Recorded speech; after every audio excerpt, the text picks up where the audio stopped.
Muy buenas tardes para todas las personas que se conectan a esta hora. Good afternoon to all the people disconnecting after this marvelous rest that we have, this marvelous break after the first session in the international dialogue on public policies, coding for kids, computational thinking. The future is now. We are reconvening again to start with the second part of our day. We kindly ask you to please participate using the hashtag the future is now, a space where we hope that you leave us your questions, play where are you getting connected, etc. We want to share with you this experience that is gathering us today and that we gather us tomorrow to explain it, to set that a dialogue with all of you.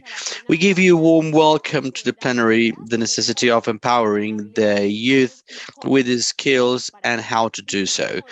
For that, I invite a moderator for this space, Laura Barragan.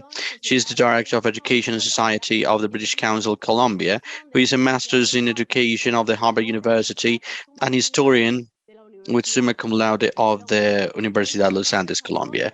She has more than 14 years of experience in the design experimentation of public policies and educational programs and development of in short and large scale. She has been Director of Education and Society of the British Council, Colombia for the last 6 years. She was also advisor of education of the High Commissioner of Peace and within the Education Council, director of quality for the preschool education and medium education.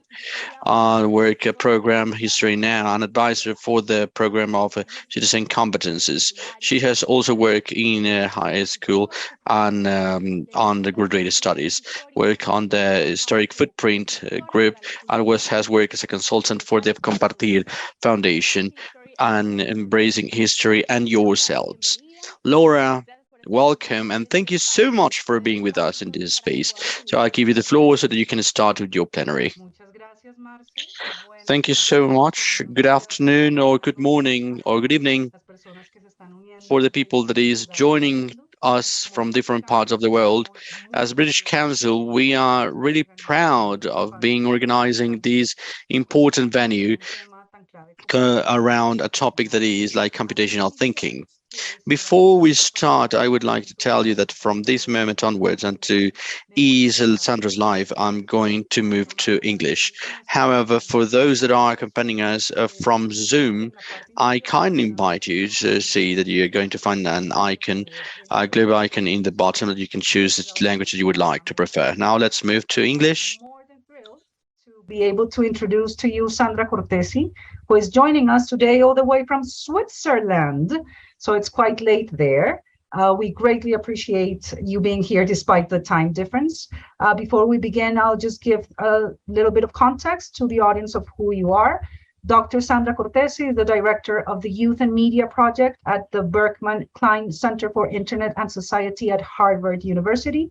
At Youth and Media, Sandra collaborates closely with talented young people from the ages of 12 to 18 and engages with researchers in the field who share an interest in exploring innovative ways to understand, evaluate, and shape current and future social challenges emerging in the digital world. Sandra also works closely with Digital Asia Hub, the Global Network of Internet and Society Centers, UNICEF, and other international organizations. Sandra will now be presenting the following keynote session, as Marce was saying, the need to empower youth with digital skills and how to get there. The idea is for Sandra to present this keynote, after which we'll have some time for Q&A from the audiences. So please feel free to upload your questions either via Facebook or via Zoom, and we'll be collating them and hopefully have a chance later on to answer them all or most of them. Last but not least, I think it is important to mention that Sandra grew up in Colombia until she was 11, I see, from the internet. So it's such an honor to have you here. Bienvenida, compatriota. Muchísimas gracias. The floor is yours. Welcome, compatriot.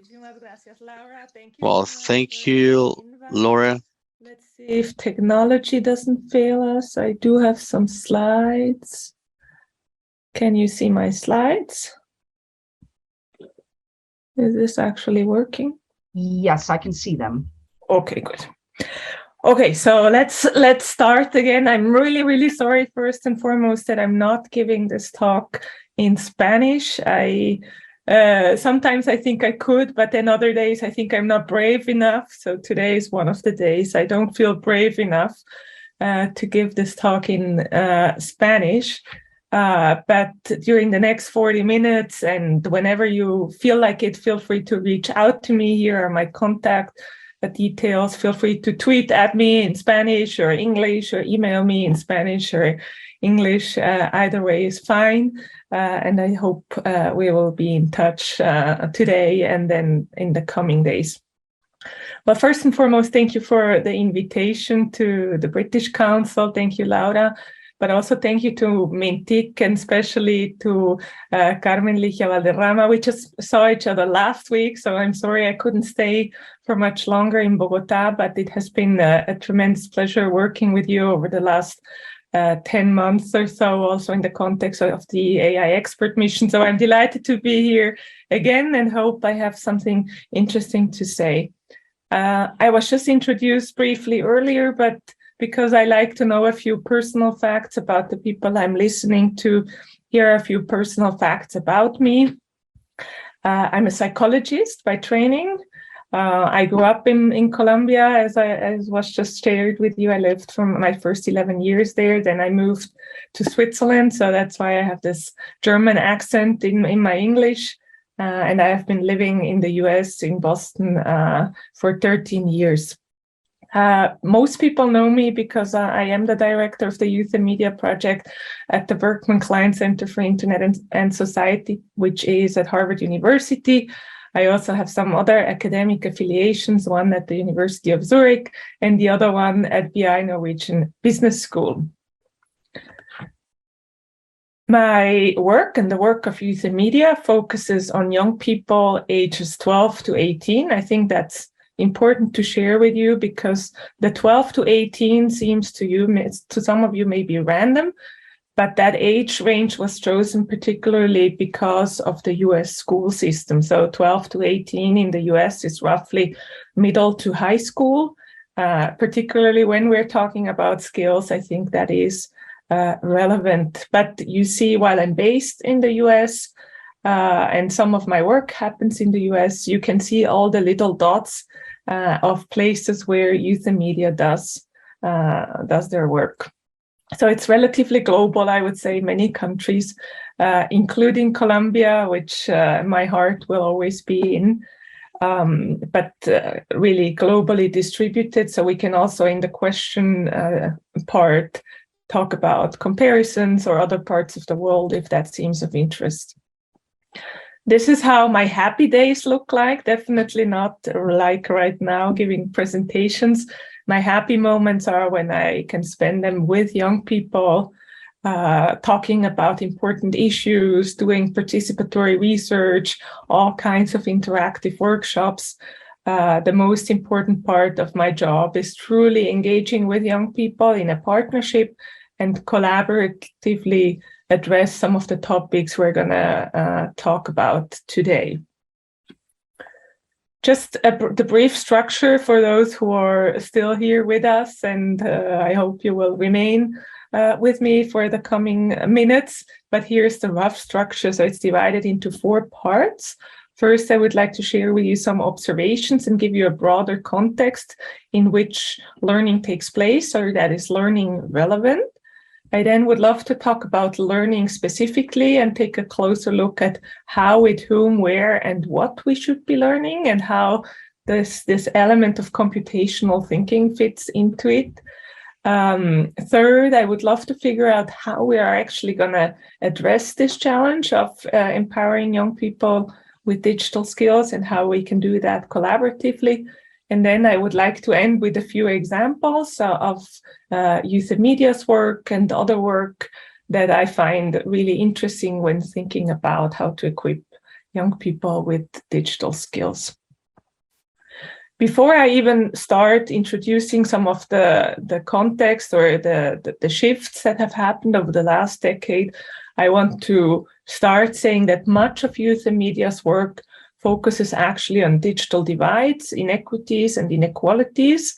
I won't be able to kind of say it in each slide. I will point to it here and there, but I want to make sure you all know that this is very important to me and to us as a project. We look at 3 types of divides. On one end, access questions.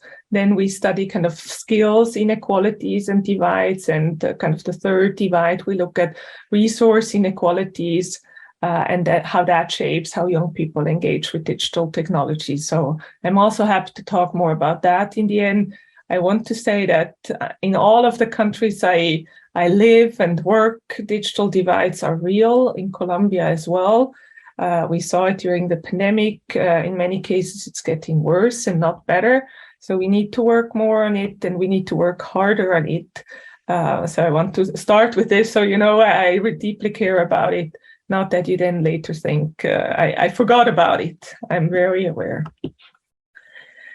So, okay, the first part, I would love to share just a few context observation shifts, 3 aspects that I think play a role in how young people are learning digital skills, and I will share in a second why I think so. The first shift that happened over the last decade, I have been doing this job, as I just noted earlier, a little bit more than 13 years, is here represented in pictures. It's from concerts, teenagers during concerts. Unfortunately, in the US, I tried first to figure out, can I do it with Colombian concerts? Not there, maybe next time, hopefully, but I think you get the point. If you see at the crowds and what they hold in their hands, you can see that over time, the increase in mobile phones among kind of this youth community or this youth population increased dramatically. In many countries, young people, that's their first moment of access, their first point of access. In other countries, like currently where I am in Switzerland, for the last 5 or more years, young people, almost 100% of young people had access to a mobile phone and a laptop. But in some of these countries where that's the case, there are certain young people who, even though they have access to both, they still prefer to access digital technologies through their phone. It has to do with the platforms they're using and so forth. But I think it's important to remember when we talk about digital skills and things like computational thinking, is that something people can do on their phone or not? And if not, what does that mean in terms of access conditions? Who can actually participate and who can't? The other thing that is maybe more forward-looking, but is still important for the context, is that a whole suite of new technologies is coming our way that also impacts how young people are engaging with the digital world and the types of skills they might be learning. I'm talking here particularly about devices where that engage with a young person through voice, like Apple HomePod or Google Homes, but also devices that are kind of have a camera functionality and are able to recognize you via camera. I think that's important again, because if you think about learning skills, it could be that moving forward, much more of our learning will, rather than by typing or searching, will be through voice interaction. And again, what type of skills that kind of enables or encourages and makes possible is maybe something to discuss also in a next step. Something that is maybe even more obvious to young people than to adults, but I think for adults it can be similar. It is that kind of the digital space and the physical space, the lines are just more blurry. So it's almost as if it would be one experience or one space.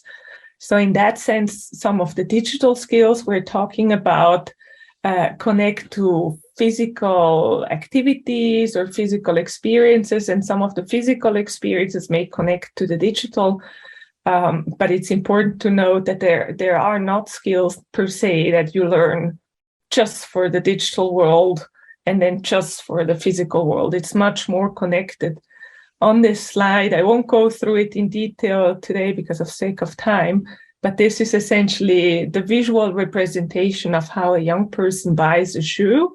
And it shows you from looking online at celebrities and what they wear, to going to the physical store to try the shoe, to communicate to friends kind of what the shoe looks like, and if they feel like this shoe is a cool shoe, to taking pictures and sharing it over social media and then bringing it back to school. Kind of this sequence, or this number of activities and events all taking place, sometimes in the physical world and sometimes in the digital world. But overall, it's much more one experience. And I think that's only the beginning. If we look at kind of next generation technologies and next generation spaces for which we need to empower youth with digital skills, there are a number of things maybe to have on the radar. One is all the conversations and events, happenings taking around kind of the metaverse. I think that will be interesting to see. It's probably a space where we even feel more immersed in it, and it's likely even less easy to figure out what is kind of the non-digital and the digital as it is supposed to be. Another area that is maybe a little bit more tangible can be all the technologies around virtual and augmented reality, and also there kind of the skills you can learn in this much more immersive way of being with digital technologies. Last but not least, the platforms young people are using and loving online. Here you see a range of them and kind of also their preferences on the right side, at least for American young people. This again is important because on one hand, this is where young people are. So if we want to work with them, reach them, engage them to kind of talk about digital skills or empower them with digital skills, we should probably go where they are already. And on the other hand, it helps obviously to understand how young people are using these platforms to better understand kind of what skills they already possess or have, and what skills they might still want to have, but are not there yet. And so these spaces often allow us kind of a entry point, a glimpse into the lives of young people. It's not always very easy, actually, to fully understand what's going on in these digital spaces. Just to give you one example, if this would be now a room full of people, I would actually call on someone in the room, but I give you maybe 5 seconds to think about what your current Instagram looks like. Think about how many followers you have, how many people are you following, and roughly how many pictures do you have on it.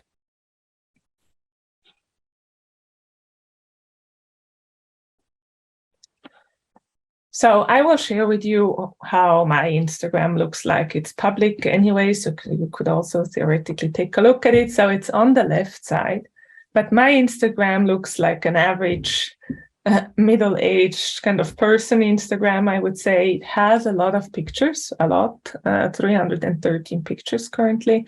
It has a modest number of followers and a modest number of following, I would say. But on average, it has a lot of things going on. Now, on the right side, you see 3 posts of 3 different young people that are totally digital savvy. I would call them really digital experts. Some of them work with me, so I know them quite well. They do have a lot of digital skills. Now, if you look at their profiles, you see a number of things. So the green one, this green person, you see that they have a large number of followers, 982, quite a lot of people that they are following, but you see only 2 posts. And from the 2 posts, you would maybe make the assumption that this person is not very digitally active, maybe not very digitally motivated, but it's actually quite the opposite. This person thinks so much about their digital persona, digital identities, and how to represent themselves, that this person has chosen essentially just to show 2 pictures at a time, the 2 pictures that most reflect how this person is. Almost a little bit like we, the old people, would use kind of a business card. And on the right side, you see actually a couple, two partners, also very digitally savvy. You see that they have large numbers of followers and followings. Also not very many posts, but you need to know the little cues, like the two fruits that you see, to actually understand that they're a couple. And again, speaking about personal experience, I know that they're super digitally savvy and equipped, but probably from the outside as an adult, we may not think that right away. So why am I going into detail about this? It's important to really reflect on kind of the spaces young people are using, the platforms they're using, and how they are using it. And ideally, in exchange with young people together, reflect on kind of what's going on and what they're doing, what they're using, and kind of the skills they are learning and they already have. Because if you do it by yourself as an adult, you may not see the full picture. And you may start to make judgments or have an impression about a young person or about certain digital skills that do not necessarily correspond with what's actually going on. And you may design programs and strategies for programs that are not kind of addressing what is most needed. So I just want to say this as a context. On one hand, mobile phones, to what extent do they equip young people with digital skills, and what types of skills can they learn through mobile phones? Question mark for computational thinking. Then I would love to talk more kind of about these blurring lines, and is it actually digital skills, or should we just say it's skills? And then third, kind of the spaces they are in, and kind of how fast or how they are adapting to those spaces, and do we as adults fully understand actually what is going on, or could we do it differently to get an even better picture? Okay. Second part, I would love to talk a little bit more about learning and how I think learning has changed over the last decade. For some of you, this may sound trivial again, but I would love to help us kind of take us outside of this box of formal school or formal learning environments or very formal programs. Because when I look at the young people, many of the young people I work with, their learning looks quite different. And to a certain extent, I wonder often how well what we're currently designing, how well it is ready for how young people are actually learning. So in the first step, I would love to talk about how young people learn, with whom they learn, and where they learn. So let's start with how young people currently learn. I noted in the context part that mobile phones are kind of the one entry point, the easiest point of access for many young people around the globe in terms of how they engage with the digital technologies. So a lot of their learning actually takes on the go, from A to B, commuting, going to school, coming home from school. So that's an easy way of how they're learning.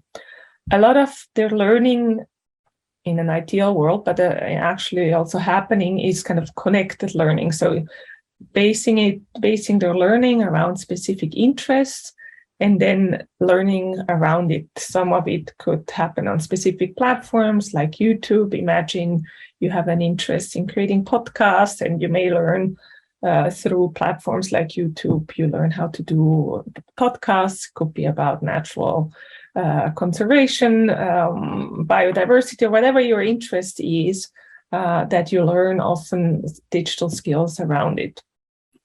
And the third one I think is very important, particularly when thinking about digital skills. It's kind of this more problem-based learning. So learning digital skills that help you solve something, that help you address something, something that is very important to you, that you very much care about. Can be something that has to do with your communities or with your school, something that is really matters to a young person.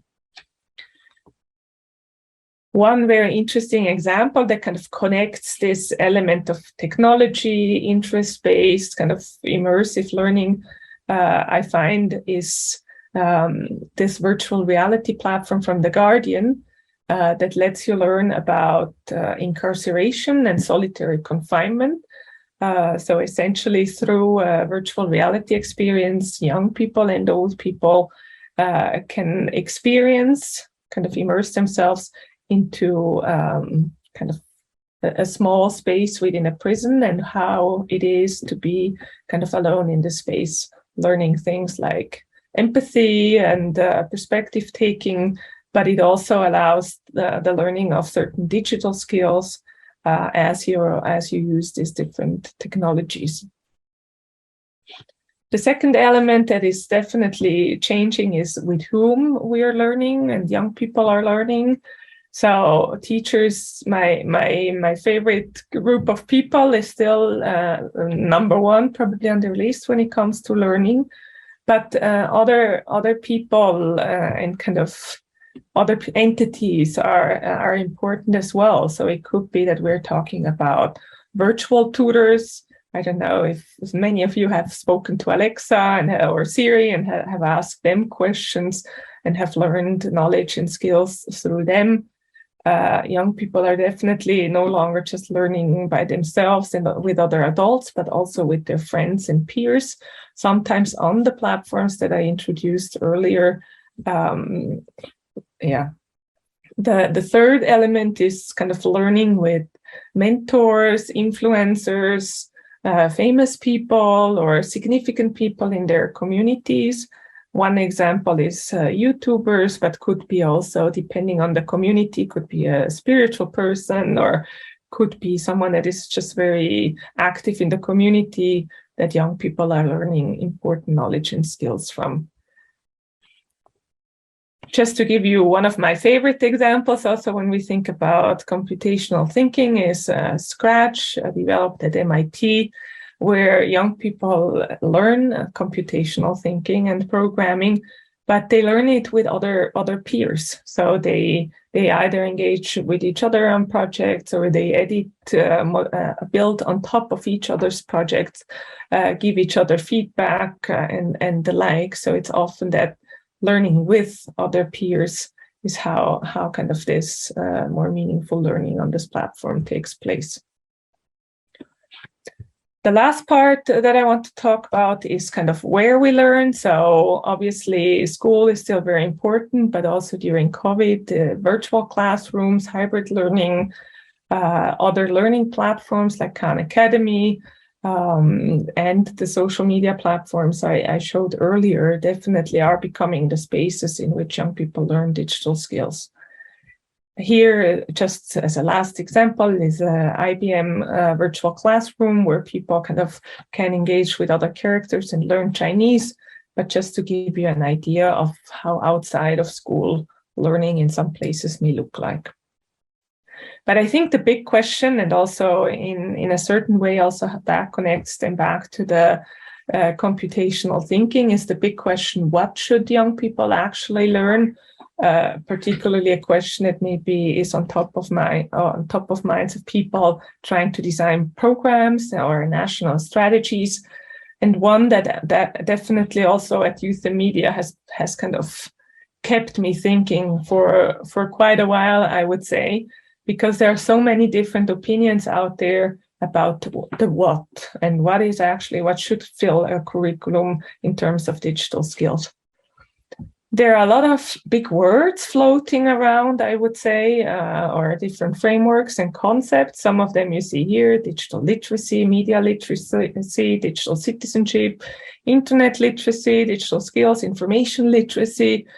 And at some point, I saw them essentially all, and we brought our team together and said, okay, you know what? This is really not, I wouldn't say confusing, but this is the half of me that is Swiss wanted to have maybe a little bit more structure and categories and the like I could then use to work on. So what we did with our team, essentially, we engaged in a 4-year study. We almost collapsed, but it is a massive report. Essentially, here you see the different chapters of it. It includes even a case study on girls in computational thinking, so you might be interested in reading parts of the report. But we engaged in this research study with the big question of the what in mind. To get to the answer, we looked at 45 different frameworks globally that try to define what the digital skills are that young people should be learning. And what we essentially did is we looked at all of them and tried to cluster the what, the categories that they named that they said are really key, and identified essentially 17 categories, of which computational thinking is one, in which kind of young people should have digital skills. The mapping looks essentially a little bit more sophisticated, looks like this. So you can see the different frameworks from here on the right side, a little bit zoomed in, Common Sense and Project Zero, to Enlaces, EU Kids Online, very different entities, government, academia, and NGOs, international organizations. And we essentially mapped it. We went one by one, looked at the 17 categories and looked what they thought would be important. Maybe not too much surprise. There are particularly 4 areas that are underrepresented. So in the frameworks, they don't appear or are not as prominently featured. And so those are the 4: digital economy, data, computational thinking, and artificial intelligence. So as you can see in this 17 areas framing, we have data, artificial intelligence, and computational thinking as 3 different ones, which also already can give you a sense for these 17 areas. Obviously, there are overlaps. They connect to each other. They are not mutually completely exclusive. Nevertheless, we think it's important to have them as separate areas. Here they're a little bit larger. I know before it was a little bit smaller. You also have a link at the bottom where you can see how we define essentially each of the 17 areas. I would be curious to hear your feedback if you are in disagreement with us. But here's maybe the question to you, if you're an educator, if you're someone who is designing a program, government representative. If I tell you that there are 17 areas of life in which young people need to have digital skills, what would your facial impression look like? Would you say it's too many, it's not enough, is something missing? How do you feel? My boss and some of my colleagues, essentially when I said to them it's 17 areas, they said to me, Sandra, you are a little bit crazy. No one can do 17 areas. Don't you understand that schools already have too much going on? You cannot tell them that now, in addition to all the things they're teaching, now they have to do 17 additional things. It's just not realistic. But where some people see just too much or kind of are overwhelmed, I actually see room for creativity and to do something with it. And I will explain in a second why. But I understand that if some people feel like 17 new areas where young people need to have digital skills feels like way too much. And if you start with one, which one should you start with? That I fully understand. So here's the third part in why I think we should be working together and why I don't think it should be just a school issue. In the US at least, but I also went to school in Colombia, so I know it's to a certain extent similar. There are a certain number of hours young people are in school, but there are also quite a number of hours that young people are not in school. So in my opinion, there are obviously things that need to go into school, and in the same report, we give some guidance or at least some ideas for how you could add an area like security into an English class or information quality into a math class and the like. But to me, I think there are after-school programs and after-school spaces that also can contribute to empowering young people with digital skills. And I'm not just talking about camps or programs where young people go specifically to learn digital skills, like a coding class or some kind of data analytics class. I'm not talking about that. I'm talking about everyday after-school programs who can contribute to the learning of digital skills. Just to give you one example, because I want to be mindful of time, but here is a slide I made for a sports club that was asking me what they can do. They said to me, Sandra, you know, we teach basketball after school. We understand that the young people that come to us, they are essentially 24/7 on their phones, but we teach basketball. But in a way, we would love to teach something that connects to their digital activity. So what could we do? So I just picked essentially a couple of these areas: data, identity exploration, information, privacy and reputation, safety and well-being, and information quality, and gave them a few examples. And I'm not going to go through each of them, but to give you just maybe two. In the area of identity exploration information, one thing one could do with students is to talk to them about their digital identities. What does it feel like to be an athlete online or represent your hobby, your interest in basketball, or here in tennis, essentially in pictures, in digital spaces, on social media or on YouTube? What does your identity look like, and how, as a sports club, can you support students who maybe have questions? A second thing could be around information quality. So imagine, could you guide students, or could you help them understand how to find better information around sports, maybe healthy nutrition, healthy lifestyles? What kind of hashtags would, for instance, lead to that? Or what kind of search optimizations could they do? What kind of spaces could they reach out to? And what would a search through audio look like that brings them to results? And like that, I could probably make the case for all 17 areas, but I also I'm happy to talk about this more kind of afterwards. It's important to note that while I look at 12 to 18, learning doesn't stop once you exit kind of formal learning spaces. I think where it is mutually understood that it should be a lifelong learning, and in that sense also lifelong digital skills learning or lifelong computational thinking learning. So maybe that takes away some of the pressure that we have, that we should pack everything into these 12 to 18 years of a young person. And the other thing is that I do think it's very important to note that all stakeholders around a young person have something to contribute. We talked about teachers and coaches and mentors, but obviously friends and family can contribute too. There is the home space where you can talk on one hand about digital activities and experiences, and through that normalize digital things within the family context. Even if you may feel you don't have all the technical expertise, you can still have an interesting conversation about it with your children. So friends and family can contribute. And then I think also importantly, kind of the tech companies, NGOs, can also contribute to this empowering with digital skills.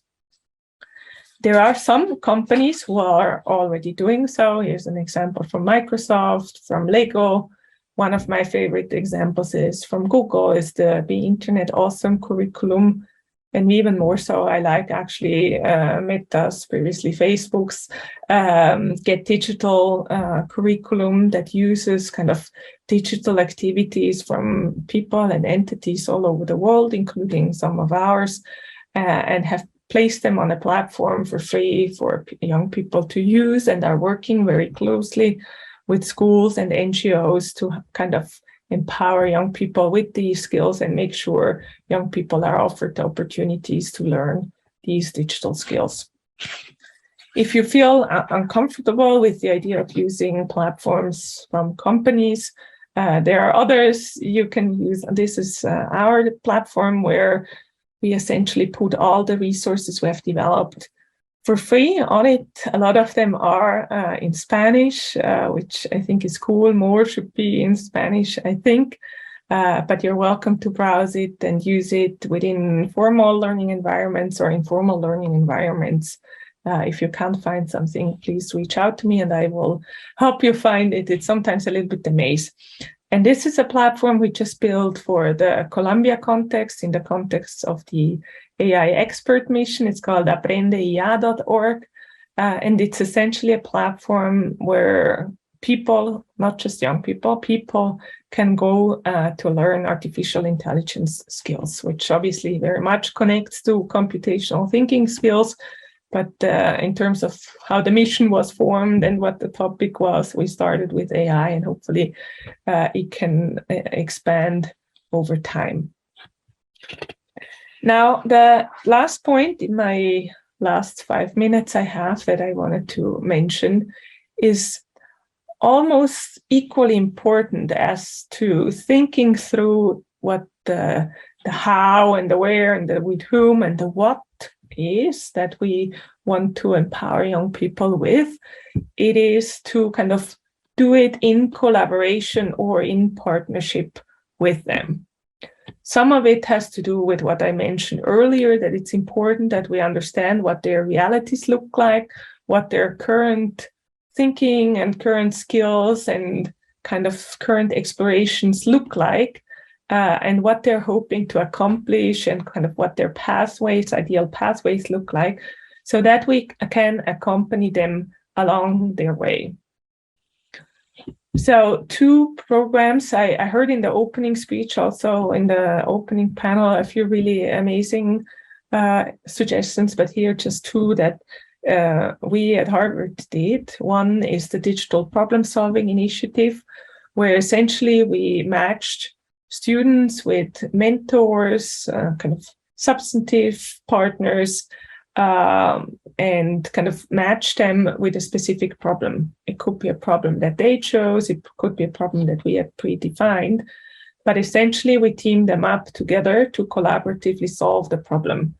And what was interesting is that the students had very different skills in terms of digital skills, but through kind of the solving of the problem, they were able to, on one hand, leverage each other's skills because the partnership then helped solve the issue.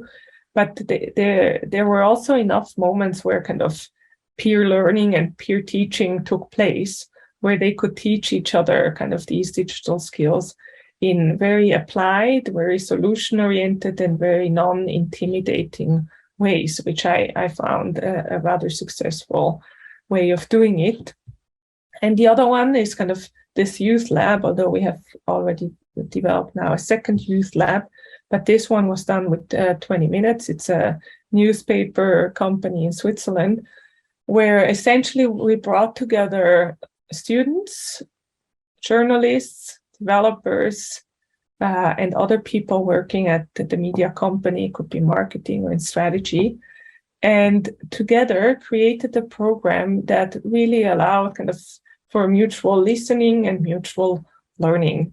So there were moments where young people taught kind of to the older people, journalists, for instance, in the room, how they were using these social media platforms differently than maybe what the journalists were expecting or thinking, but also journalists could teach certain digital aspects of their work that maybe young people were less familiar with. Could be about data tracking or personalization, could be about different advertisement models. So each community essentially has something really valuable to contribute. And over the course of 12 weeks, we really had this very valuable exchange that also resulted in a few concrete products or ideas for implementation. Here are a few more generic observations. I think the most important one is the first one. It's really to engage young people in the co-design process of kind of these programs or educational materials so that they really resonate with their needs, backgrounds, and interests. It's important to not only teach physical and practical skills kind of in the context of this digital space or digital technologies, but also to teach kind of cognitive, metacognitive, and social emotional skills. So not just kind of how the technologies work, but critically thinking about them, thinking about racial and gender biases, for instance, or how to use the technologies for social good. I think that's really key because we want to have a diverse pool of people that are interested in these spaces and these technologies and these digital skills. And I think that's a more successful way to get to a better representation. And whatever we do, I'm sure we all do, but we need to even try harder, is to ensure that skill-based efforts are mindful of the different communities, so particularly underrepresented communities. I started essentially with the divides and maybe ending a little bit with that. We need to be mindful of age, ethnicity, race, gender, sexual identity, religion, national origin, location, skill, and educational level, and socioeconomic status. These things matter when we design these programs around digital skills, and they will continue to matter moving forward. If you are interested in learning more about kind of how you can engage young people in your programs, we wrote this second report that talks about 15 different ways you could do it and gives you very specific guidance in terms of how to. Other models could be, for instance, the formation of a youth board to help you design strategies around digital skills or computational thinking. But it also talks about co-design of educational content and how you could do that. Main takeaway is when you are trying to reach young people in the end, no matter if you're currently working with teachers, educators, or other adults, but the end audience is a young person, try to involve them already from the beginning in whatever you do. I promise you it will be one, more fun, and two, hopefully more likely to be successful in the mid and long term. This was it. It was exactly 40 minutes in time, very Swiss of me, but it was really a pleasure being with you here today. I know we have a couple of minutes for questions, so I hope you have many in Spanish or in English, and if not today, please reach out to me. Here are again my contact details. Muchas gracias. Buenas tardes, buenas noches. Gracias. Thank you very much. Good afternoon, good evening. Thank you very much. That was very provocative and very interesting. We do have a couple of questions for you. So the first one is, you mentioned within your case study, one about girls and computational thinking. So we were wondering if you could speak a little bit more about that. Particularly in Colombia, there is a big gender gap in student performance using maths as a proxy for STEM. We don't have standardized assessments to evaluate specifically computational thinking yet, hopefully. But if you could say a little bit more about that case study. Yeah, I'm happy to. Well, in the case study, we first looked at how it was previously. Many of us are aware that kind of in this STEM computational thinking area, when we talk about gender, it's not a very equal landscape. Even the best countries are struggling at making it an equal representation, but some countries are doing not as great. I'm not sure what the exact numbers are for Colombia, but some estimates say it's below 10% in terms of women.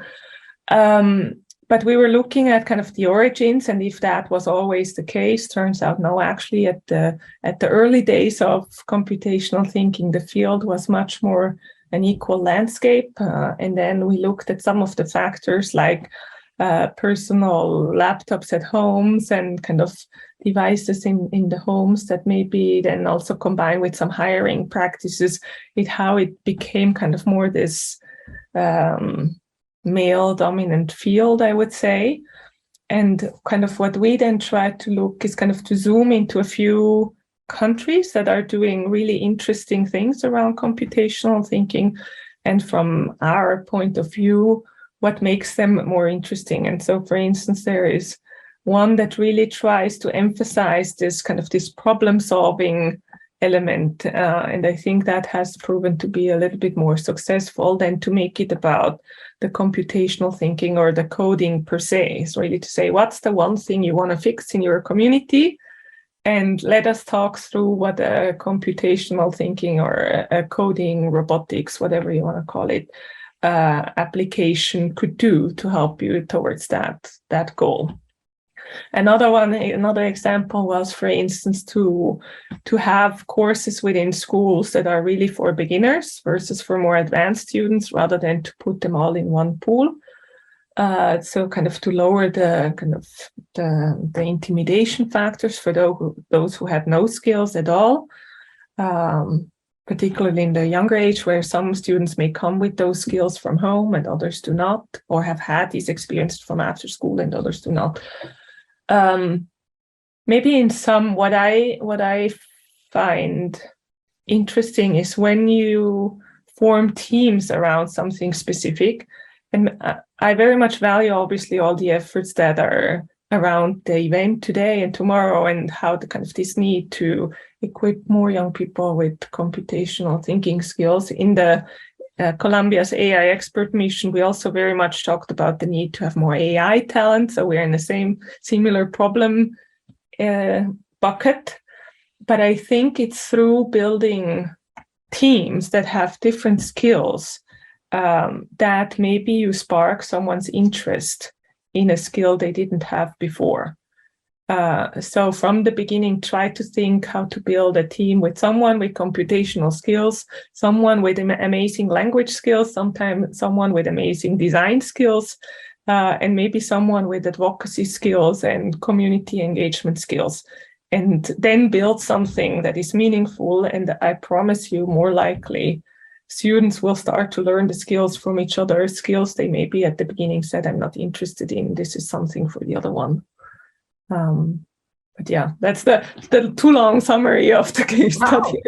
That's fantastic. We'll make sure that we share that case study to learn more about specific ways of addressing that challenge. The second question, let me try to translate this as best as I can. And it's clearly from a teacher's perspective, referring to the 17 categories that you mentioned. So often it is easier to say what should be added than what should be removed. So this person was wondering whether you have any suggestions on kind of outdated content or outdated categories that often appear in current curriculums and that could be considered as something to start removing. Yeah, that's a tough question, I tell you, because the school systems are so different, and some of the ones that are in all countries the same. I'm not sure we should get rid of history or math or reading. So it's a tough question, and that's why in the report we also emphasize kind of this. I think the more successful way is to not have a digital skills class or a privacy class or a computational thinking class, but to integrate these 17 areas within the existing subjects or within the existing course. Now you may say, okay, for instance, in Switzerland, I learned arts and crafts was mandatory, cooking was mandatory, sports was mandatory. So are all these things equally, and should we give them an update, or should it be digital? I don't know. So I cannot answer, I'm sorry, your specific question, but I would kind of argue for an integrational approach rather than thinking about removing things. And as I said, not everything needs to be in schools. That's maybe the main message for teachers is it is okay to also outsource the burden a little bit to other entities. It's not all on you. And I know there are librarians and museums that are already doing amazing work, but there are other spaces who can contribute to this as well. I agree. If I may add, from my personal point of view, especially in Colombia, and I'm sure this speaks true to many other Latin American countries, we do have a big issue in terms of the single shifts in schools. So in our cases, because enrollment was such a priority, we have several shifts in a single school. So that whilst it's very complicated for the formal education system, does provide additional hours per day to try to fill out either through pre or after school programs as well. The next question is about what I would deem as some of the biases we may have as adults towards kind of this younger generation, which is about motivation. So actually one of the questions that was asked in the previous panel we had with Ministry of Education and Ministry of Technology representatives was whether the gap in talent has to do with an actual gap in talent or in motivation. So in your experience, because one thing is to understand that these young people love technology and love having social media, but to take that into them with a growth mindset, learning how to code or learning how to develop their own computational thinking, that requires grit and that does require motivation. Do you feel that generation particularly lacks motivation for themes like this? Well, I guess I am very biased in a way, but I would never put the burden on young people or the blame. I would say we adults are bad storytellers and bad at marketing. When we frame some of these programs, we just lack imagination, and because we design them without, that's why I said, let's start designing the programs, the strategy, the communication mechanisms with young people together, because I have worked with thousands of young people around the world, and yes, maybe at the first glance, they may not be as excited about all these 17 plus all the other subjects that they have at school. But usually each of them has something they want to change or something they're bothered about. It can be a personal identity thing. It can be a community related thing. It can be a special cause. Usually it's something. You just need to figure out what the something is and then frame kind of the program around it. So if you could change this, here is how math skills or reading skills will help you, or why knowledge about history or these 17 areas of digital life are really important. And here's the things you can build if you know what computational thinking is and what it enables you. So I would not say young people, generation Y, X, or Z, or whatever you want to call it, is not motivated or less motivated than generations before. It's just we are not particularly good at making a compelling case for certain things in many cases, we adults. We haven't taken the appropriate time to understand their needs and jump to. Yeah, and we never co-develop content with them. We design strategies and programs from our own perspective as people that went to education schools, very good schools. We think we know a lot. I'm not saying young people know it better. That's not what I'm saying. But I think if you want to reach a certain community, let's imagine you want to reach women or an indigenous community or any community, why would you not involve the community in the design of the program and the content? It seems to me it is a missed opportunity, not that they would do it better, but missed opportunity, it's all it is. Absolutely, and that's a good segue to invite our audience to visit those methodologies you mentioned at the end of the presentation, kind of that design thinking, iterative mindset of taking the time to properly make them part of the solution, not only part of the need. So with that, Sandra, I just want to thank you again for joining at such late time. It was a pleasure to be able to hear your thoughts, your work. As a Colombian, I'm very proud to know that you are where you are. Please keep representing us so well.